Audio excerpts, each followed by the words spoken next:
sitting here with Mark Hughes and Sarah McCarthy Moore. I was going to call you Sarah Mac Moore, but I didn't know whether I could, but I think I just did. Anyway, we're here to talk about brain cancer and quite seriously to see how we can help. And you wouldn't get a better first-hand opinion on it than Mark Hughes. And, you know, you're a bit of a footy player, a bit of a legend.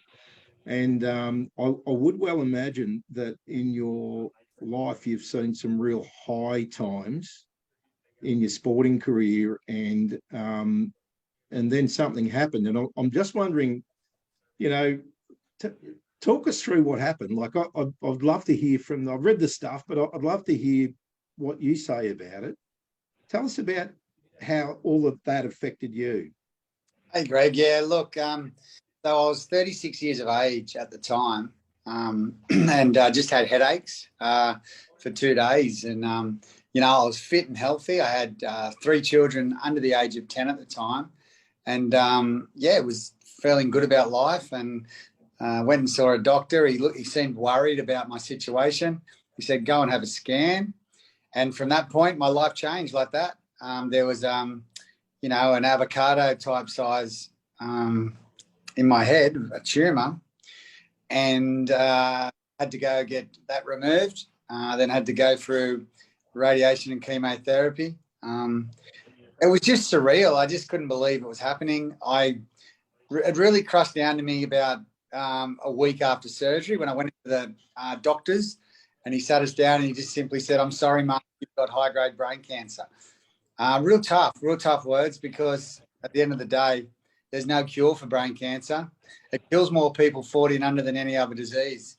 There was little awareness, little hope at the time. And, yeah, I'm just very grateful and feeling, lucky and grateful to be here to be able to talk about it with you now, mate.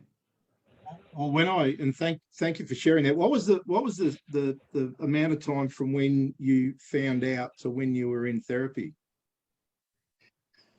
So I found out, and then I had to wait a few weeks, and then I got surgery, and then from surgery straight into radiation, then straight into chemotherapy. No driving a car for probably 8 months, 10 months. People around you crumbling. I'm trying to hold it together. There was a lot of mixed emotions and a lot going on at the time. And so I was surprised to learn that every 5 hours someone gets brain cancer. And, you know, I looked at that statistic and I thought, wow.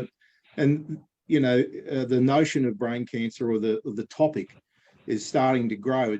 People are definitely talking about it more, but I didn't realize that's a pretty heavy stat. And so aside from your own journey, tell us about how the Mark Hughes Foundation commenced, and about your goals with it. Yeah, pretty much. When I was waiting for surgery, I was talking about it with Kiralee, and she was quite keen as well. We just felt that we had to give this a real good crack. There was no hope. No one knew nothing about brain cancer. No one talked about it. And I just felt that it was, you know, I had to put all my energies into sorting this problem out. Like for myself, and also for so many others out there, we needed to make change. So pretty much 5 or 6 months after surgery, the Chief Paul Harrigan emceed our launch, and something special was born from that moment. The Footy Show, Channel 9 were there, and I had big hopes for it, but I don't think anyone could have really dreamed the impact the Mark Hughes Foundation has had. Particularly, the links with rugby league, the Beanie for Brain Cancer round. So I just owe the NRL and Channel 9, who really set that up. I owe them so much, because the awareness and the spin-off we get from that round it's game-changing for brain cancer. I wanted to help every family personally, but I realised that was going to be too hard, so I needed to find the answer to the problem. The best thing we could do for families was not give them money. It was find a cure for brain cancer. That's the best we can do, so that when you get that diagnosis, there's a little bit of hope for your family, because up until really this point, it's diagnosed with brain cancer is a really tough nut to crack. Mark, tell us about the current work of the foundation. Yeah, very proud of where the Mark Hughes Foundation is, and probably some of our proudest achievements would be our brain cancer care nurses throughout Newcastle and regional New South Wales. These angels do amazing work, booking in appointments, coming into appointments, talking with family, all these things that I didn't have. Me and Kira Lee were going through it, and we couldn't be prouder. And I know that people like Andrew Bates benefited from them, and the families benefited from having Mark Hughes Foundation brain cancer care nurses. So we're proud of them.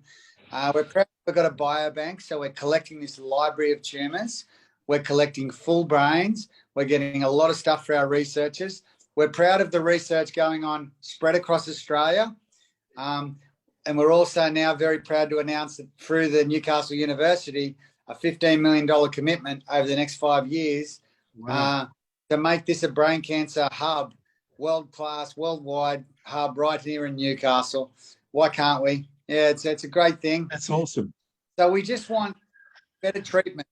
We want, so we just want to see better treatments. We want to see cures. We want to see a lot of clinical trials so that people that are, feel like they've got no hope, try this one or try this one. This might work. So we have these trials available for patients as well. So there's a lot going on, and sometimes research is not exciting and it takes time and all that, but we're very proud that there's a lot of activity out there now. Mark, I can just tell in your voice your passion for it, and I just wonder when you had that oh shit moment where I'm at the peak of my life and I've got this family to look after, and you realise what was going on for you, that you would figure that it would turn out like this, that you would affect so many more people, and it's just awesome to hear that story, and thanks for sharing that. Sarah, Sarah Mac Moore, how do you fit in? So I fit in along the way. Mark Hughes helped my family out with my brother's journey. So he was similar age. He was around 48 when he was diagnosed. So yeah, he was just at work. He actually worked at Newcastle Uni, and he was in a meeting. His speech started slurring, and everyone thought perhaps he's having a stroke or something to that effect. So he went and had some scans done, and a big butterfly mass was found at the front lobal section, and he was in surgery.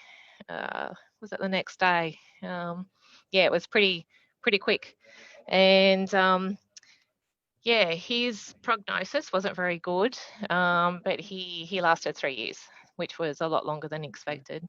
It sort of affected his life greatly. He has 2 beautiful kids, and at the time they were going through sort of HSCs and starting uni and all that sort of thing. His independence was gone. He could no longer drive, could no longer work. There was a big impact on both he and the family. But Mark Hughes Foundation cancer care nurses were there every step of the way. Just helping through the appointments and helping answer questions. They were a massive help. And I would imagine for both Mark and your brother and others that when you find that the diagnosis, you'd be a bit scared. And give me a minute. And having someone next to you that could show you a path or help you with a pathway to go. It's okay, like this is a spot we're in, and if we're here to help you, must be pretty good. I got that out, didn't I?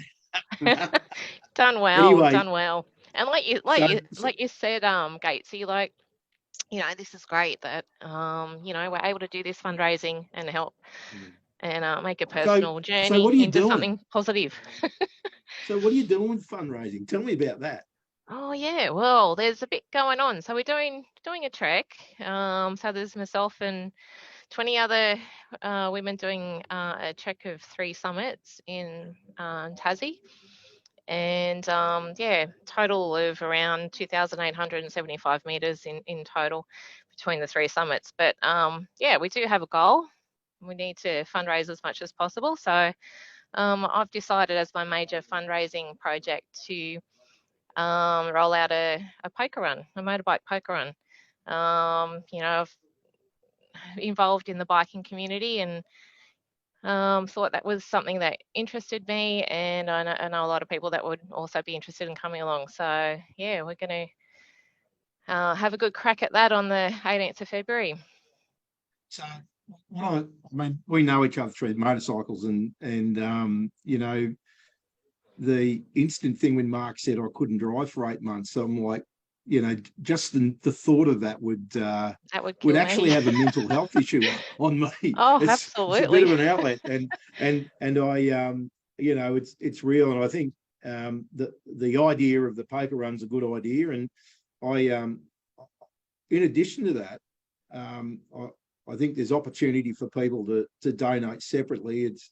There's probably a bit of a tax deduction. We're always paying too much of that bloody stuff. So love the government. And but I looked on the counter the other day, and I think the goal for the 20 ladies that are doing the trek is 150 grand. And I think any idea that within a few days can raise 150,000 is a good idea. And we're up to 80,000. So we've got some work to do.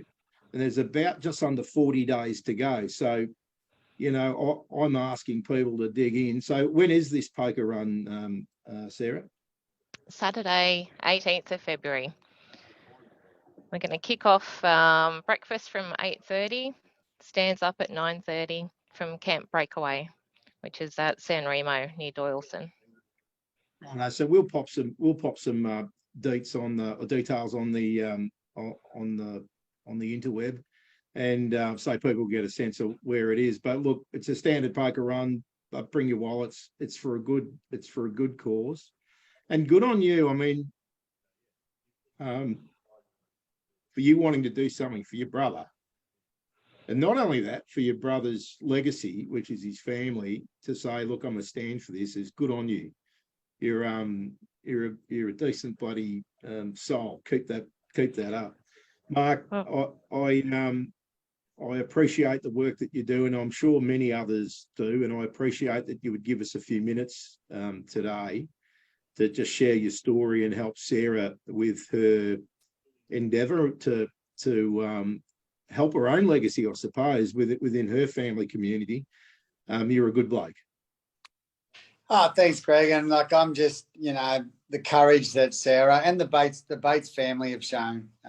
Young Grace and Sam, Andrew's kids have done a lot for the foundation, and I believe Grace is going on the trek, but we can't. Grace will be there. Yeah, we save their family, unfortunately. We can't change it. So the courage they're showing to, hey, put their hand up and want to help people like me that are still going through this battle, and so many others, it's an inspiring. So I'm just so proud of the 20 people, 20 ladies that have put their hands up and said, we're going to do this. And I can't wait to hear all about it once they come back. Well, thanks again. And don't forget, everyone, please support the Mark Hughes Foundation in any way that you can. Get online, chip a few bucks in, get your credit card out, don't muck around. We're taking $50 minimums, and that's how it's going to be. And Sarah's got a goal. How are you going with your goal, Sarah? It's starting to trickle through, but yeah, I'm hoping for a much better result after the 18th of Feb. But yeah, the word's getting out, which is good. Right. Well, well done, and thank you very much.